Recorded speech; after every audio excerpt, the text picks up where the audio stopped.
This is Special Chronicles, giving respect and a voice to people with special needs. I shudder thinking how the world can be so cruel. I lend my voice to those who can't. It's time we try, it's time we care, it's time we stand. It starts with a voice. Welcome to the Special Chronicles Podcast. My name is Daniel Smrokowski. I'm the founder and host of Special Chronicles, our website, specialchronicles.com. We to follow Special Chronicles on socials and wherever you get your podcasts. This week on the Special Chronicles Podcast, Spread the Word Day of Activation was this past week on March 5th. We think the world would be better if everyone were included. Around the world, exclusion and discrimination continue to divide people with and without intellectual and developmental disabilities. We are changing that with grassroots action for inclusion. This year, you can engage and activate in multiple ways by choosing your focus, derogatory language, bullying, or inclusive action. To help you understand why the Spread the Word campaign is important, we are rebroadcasting a few episodes this month that will highlight the importance of why you should join us in the Spread the Word campaign. Visit spreadtheword.global to access resources, sign the pledge, and grab your official gear. Together, let's create a more inclusive world. This week, our focus is to stand up to bullying, and we bring you a rebroadcast conversation with Laura Hertzog on an episode that was titled "Short Bus is the Greatest Blessing," where we'll be talking in particular about an article that she wrote about the short bus. The link to that article will be in the show notes in the description below, wherever you are listening to this episode of the Special Chronicles Podcast. The following episode has been previously broadcasted. Joining us today on the Special Chronicles Podcast is Laura Hertzog. She wrote an article about her brother who was diagnosed with Down syndrome on the mighty called "The Short Bus Stops at My House."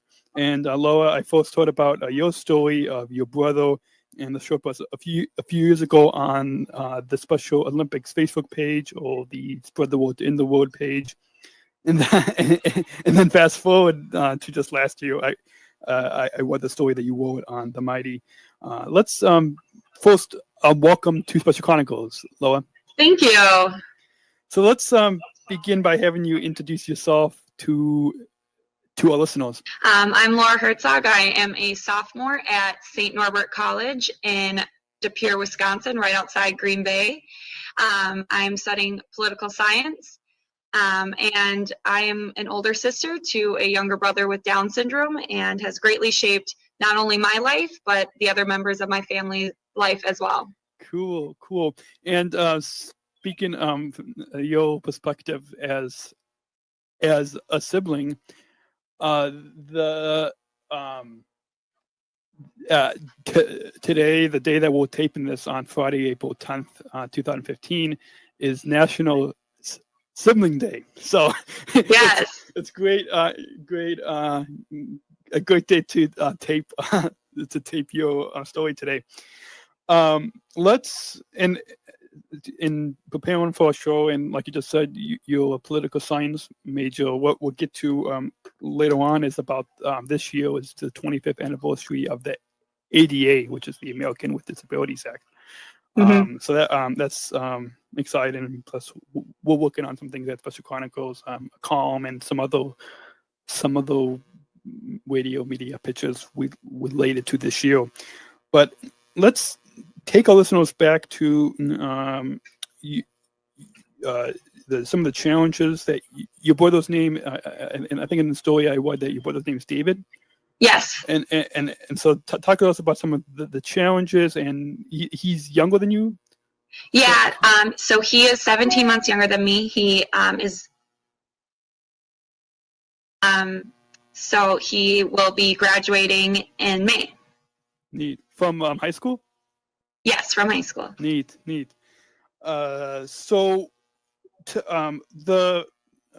We had a guest on the show end of March. His name's David O'Neilly, and I wrote a column about him in the Bugle newspapers.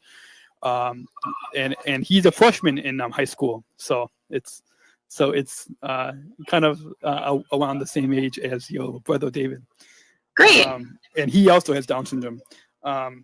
Why did you decide to write the story about the short bus that stops at your house? Well, I wrote it when I was a freshman in college. I grew up in a really small town in Minnesota, so everyone knew my brother and everyone knew my family. However, when I went to college, no one knew that I have a younger brother with Down syndrome, and kind of the effects that has on your life. I think siblings and parents can relate that having a member of your family with a disability is really alters kind of the way that you live your life and the way that your family is structured in a very positive way. Yes, there are some hardships that come along with it, but I kind of wanted to highlight some of the great things that come along with having a brother with Down syndrome and how it's really greatly impacted my entire life. Awesome. And speaking of, similar to your brother riding the short bus, when I was younger, I also rode the short bus to school. But why do you think kids make fun of the short bus because it's all, no matter what town someone lives in, it's you see them all over across the country and probably even across the globe. So why do you think kids make fun? Yeah, I definitely think there's a stigma attached to riding the short bus, a very negative one as well. I think people just are uncomfortable. They don't know how to approach people with disabilities. They think that they're so out there, and in high school is a really awkward time to begin with.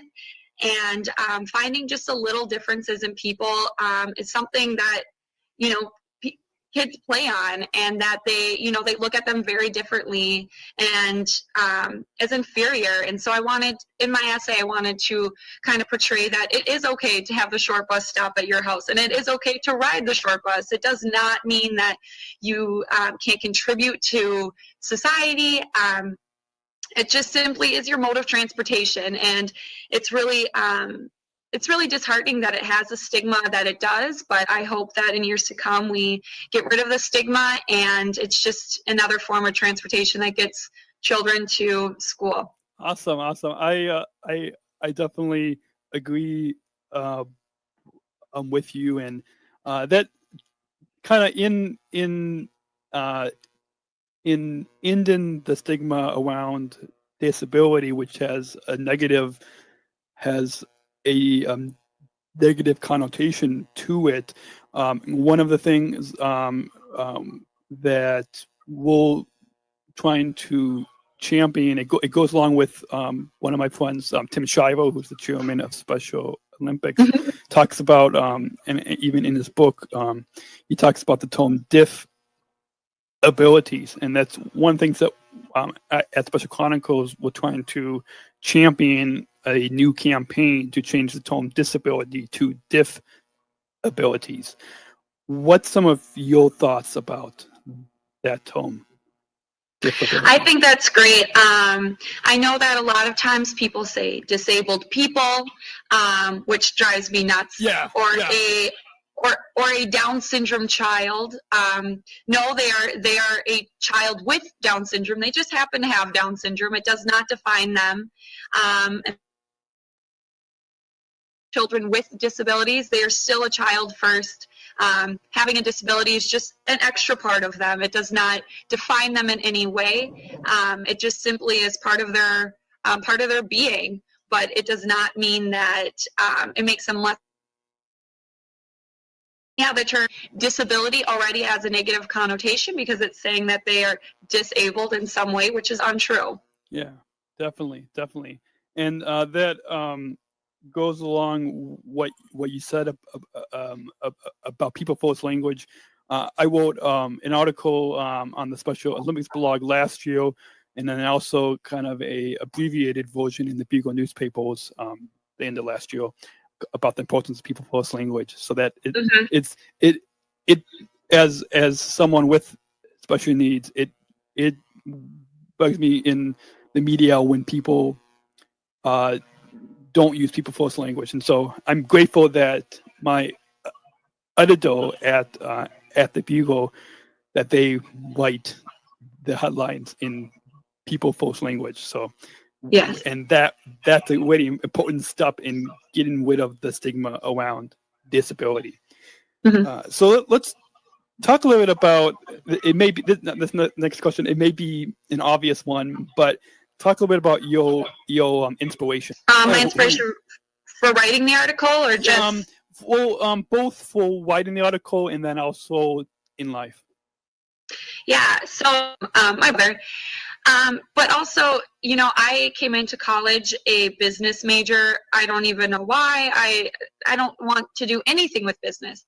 But as I started realizing, as I started to grow within college, I realized, my passion truly is for improving people's lives who do have disabilities. And my mom and I always joke. My mom runs the National Bullying Prevention Center through the Pacer Center in Minneapolis. And we always say we can't get away from advocating for the rights of children with disabilities. We try really hard, but in the end, that is our passion. And it's definitely sprout from living almost my entire life with a brother with Down syndrome.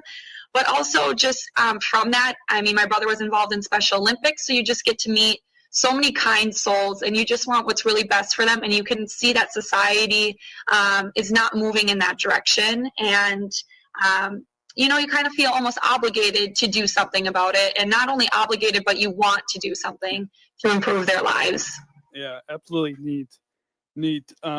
Let's now kind of switch gears to another topic that you talked about in the story that you wrote. Again, we're speaking with Laura, who wrote an article about her brother, the mighty called "The Short Bus Stops at Her House," and you had talked about your brother's experience in special education and with standardized tests, and how it's similar.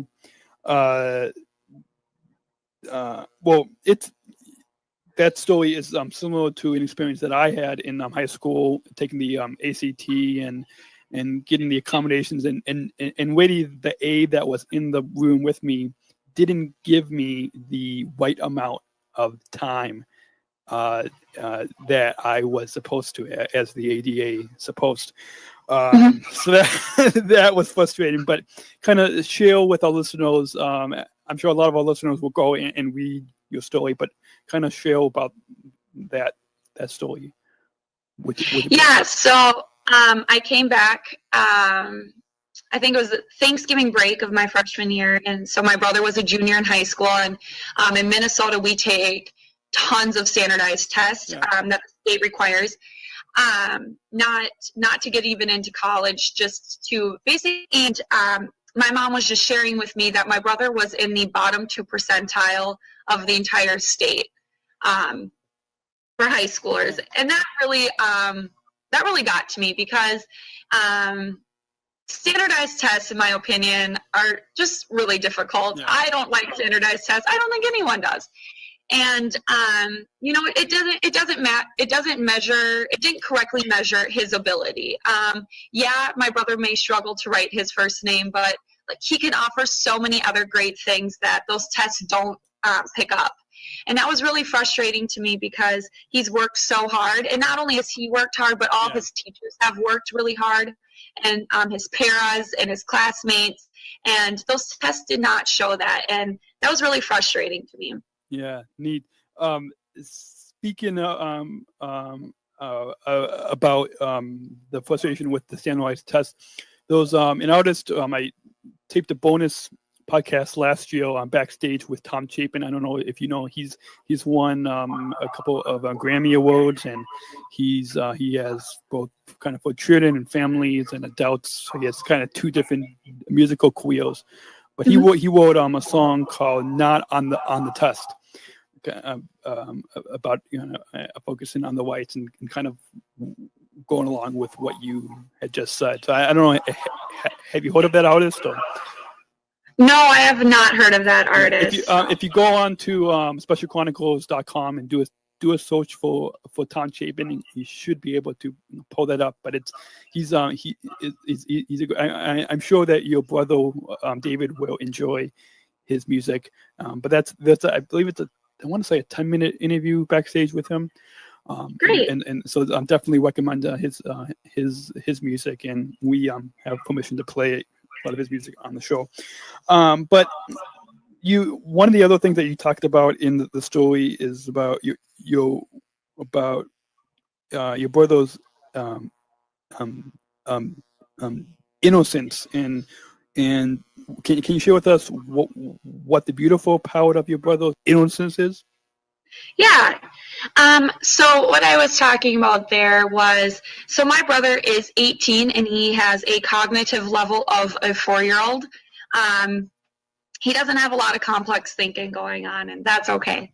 But for the rest of us, we are so caught up in all these little things. Like I said in my article, I was caught up on how I'm going to keep up on social media and how I'm going to, finish my homework, which is really important things. But for my brother, those worries are just, they're not there. They're not even relevant to him. He has no idea that they really even exist. And there's something really beautiful about that, in that he simply is just enjoying life. He's not caught up in, kind of what other teenagers are caught up in. And there's something really great about that, because he just simply can enjoy life. He watches the news because that's what he wants to watch. Yeah. He watches movies because that's what he wants to do. And, he's not worried about what other people around him are doing. He's enjoying his life. And I think that's so great. And I think that we all can learn from that.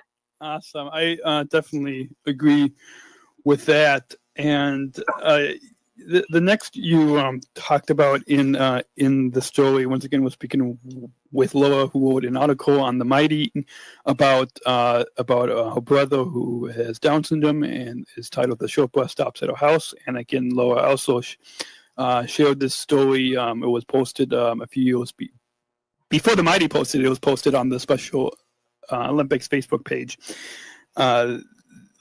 You talked about how about human dignity, and you shared the story of how your mom upholds human dignity. Can you explain to us about some of the reasons, or maybe some anecdotes of how your mother is upholding human dignity? Yeah. So like I said, my mom and I always joke about how we can't get away for advocating for the rights of children with disabilities. My mom has taken that to a whole new level. She works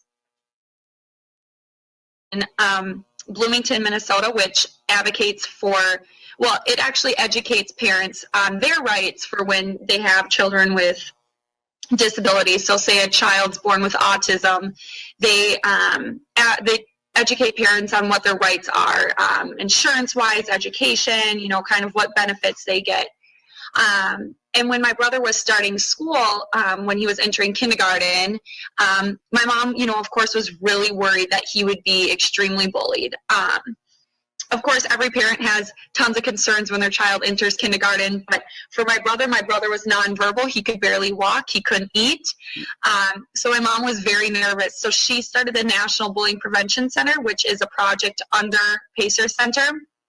So she's been doing that now for almost 15 years. So that's kind of where she works. And, she kind of took it to the next level. She wanted to really make sure that my brother was protected, but that also all children, whether they have a disability or not, are treated equal. Neat.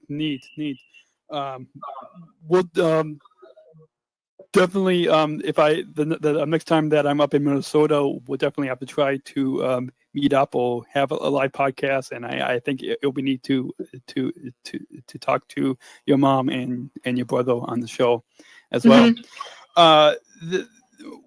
Now, one of the focuses that we have here at Special Chronicles and even Special Olympics and a lot within our special needs community is focusing on our abilities and gifts. Can you share with us some of the gifts or abilities that your brother has? Yeah. So my brother is an incredible young man. And he loves to run, which is really great. He has had 5 open heart surgeries, has a pacemaker, had a trach. So the fact that he can even run is pretty astounding, and he loves it.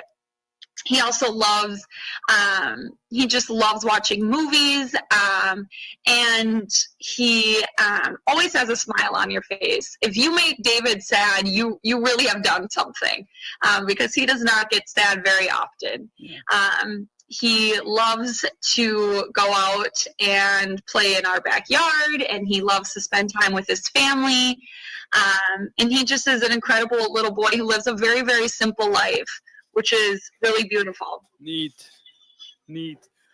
So as we mentioned at the top of the show, sorry, my audio recorder keeps falling down. As we mentioned at the top of the show, that this year, 2015, is the 25th anniversary of the ADA. And for those of our listeners who may not be familiar, it's the American with Disabilities Act. It helps to advocate for our rights, and since you're a political science major, and I'm actually gonna this entire year was the 25th anniversary of the ADA, but July, end of July is when President Bush had signed the ADA. So the August column, first week of August, is when I'm planning on writing a column about the ADA.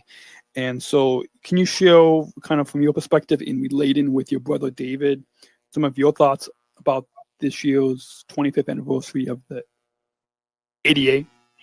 Yeah. So the ADA definitely has advanced the rights for all people with disabilities. However, we still have a very long way to go. But like I said, you have to start somewhere. One thing, so my brother turned 18 this year, and actually my parents had to go and adopt my brother. That was a law under Minnesota. So simple things like that still, are really conflicting with their rights and, human dignity. So the ADA really did advance. It makes accommodations for people, which is really important. But we still do have a long way to go. Neat. So you may mention that your brother was adopted. Can you share with the listeners some of that? I mean, briefly, some of that story, or kind of? Yeah. So he was adopted because when you turn 18. I'm not sure if this is a federal law or a state law. So he's my parents' biological child, but when he was 18, he can't live on his own, obviously, and so my parents had to reclaim guardianship over him. So we had to go to court and everything for this. It was just kind of ridiculous. It seems like it would be. So my brother is, my biological brother, but yet my parents had to go to court and to adopt him. And they do this so that, there are benefits, because if a parent is unable to continue being a parent to a child with disabilities, they go either into a group home, which can be very beneficial for children with adults at that point with special needs. But it seems a little comical. However, there are benefits to it. Yeah, good. Yeah. And one thought I think we kind of a lot of times interchangeably use the term special needs and disabilities, and it goes back to when we when we were talking about that, Tom, and I think by using I prefer to like if you go on Special Chronicles, you see a lot of times that we use the term special needs or now disabilities, and I think it ties that back to the getting rid of this the misconception or stigma around disability. And I agree with you that we still have a long ways to go. How can our listeners connect with you online or read more, as well as read more about your story, such as social media, or if you have a blog, or any of those types of links? Yeah, I have a blog, Laura Hertzog. I think it's Laura Hertzog, wordpress.com. Also, you can check out my article on the Mighty. And that's really all I have. No, this essay I literally wrote it one night. I sent it to my mom, and my mom sent it to spread the word to end the word. And the next day it was on their Facebook page. It was not something I really planned on doing. Yeah. I just wrote it, must have not had homework that I don't know. But the next day it appeared on Facebook and had like 50,000 likes within like 12 hours. And news to me. Yeah. So, not something I definitely planned, but I'm thrilled that people read it, and I had so much positive feedback. And it just gives me hope that, we are progressively moving forward in this issue. Yeah. Awesome. And I'll definitely include links to your blog as well as to your article on the Mighty in our show notes on specialchronicles.com for this episode. And we just a friend of mine who has autism, her mom just posted on her Facebook page that about the short bus, and she put a link to the Facebook page for the Spread the Word to End the Word campaign, and so I think just within this past week she had posted that. So it's neat, kind of how I think kind of like all of these stories with what she posted, and now with getting a chance to talk with you, it's good that we have a community to really help. Yeah, the disability community is strong, and it's alive, and it's well. So we can only go up from here. Yeah, awesome. And is there any final thoughts about our overall time together today that you'd like to share with our listeners?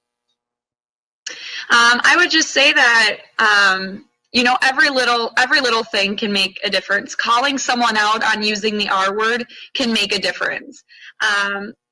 Correcting someone using people first language can make a difference. You're not going to offend them. It's a proper way to address someone. Yeah. And they deserve that. People with disabilities deserve to be addressed properly. So anything that you can do, it really does pay off in the end. Yeah, awesome. Definitely agree.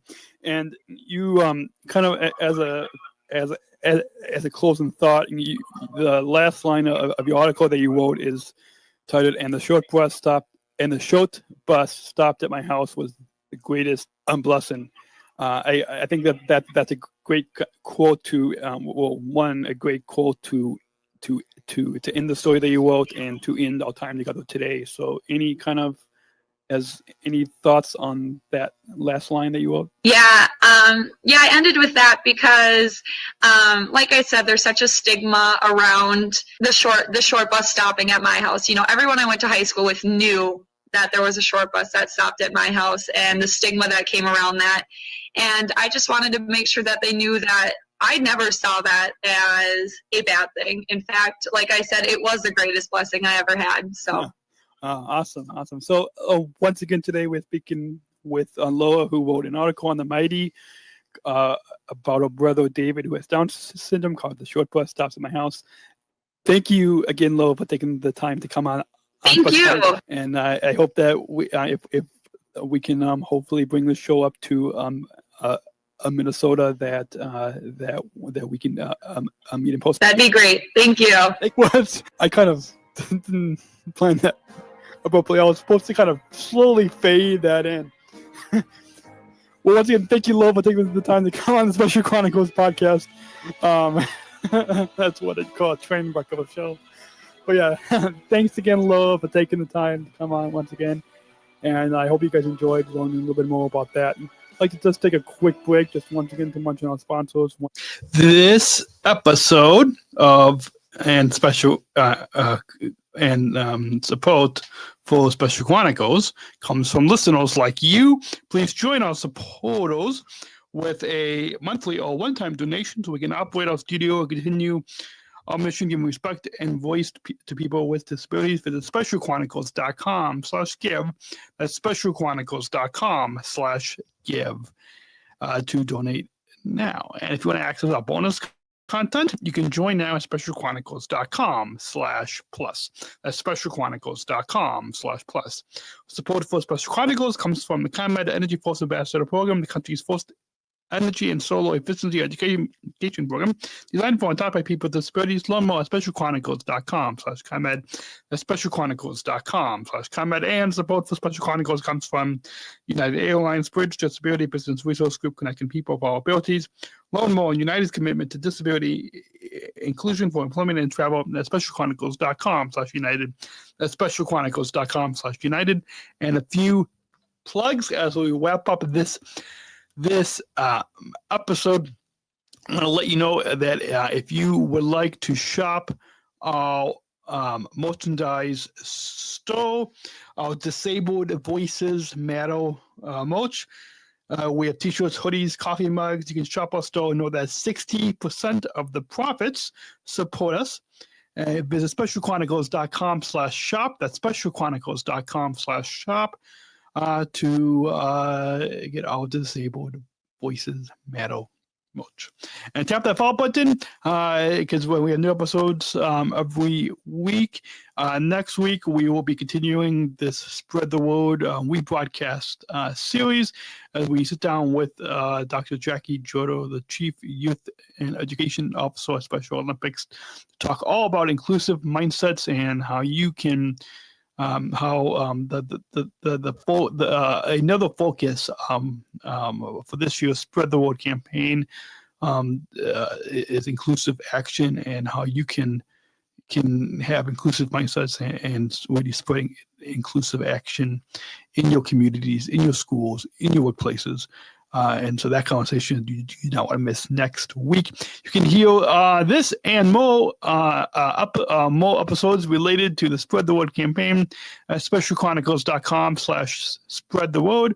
That's specialchronicles.com/spreadtheword. All those links will be in the show notes in the description below wherever you're listening to this podcast.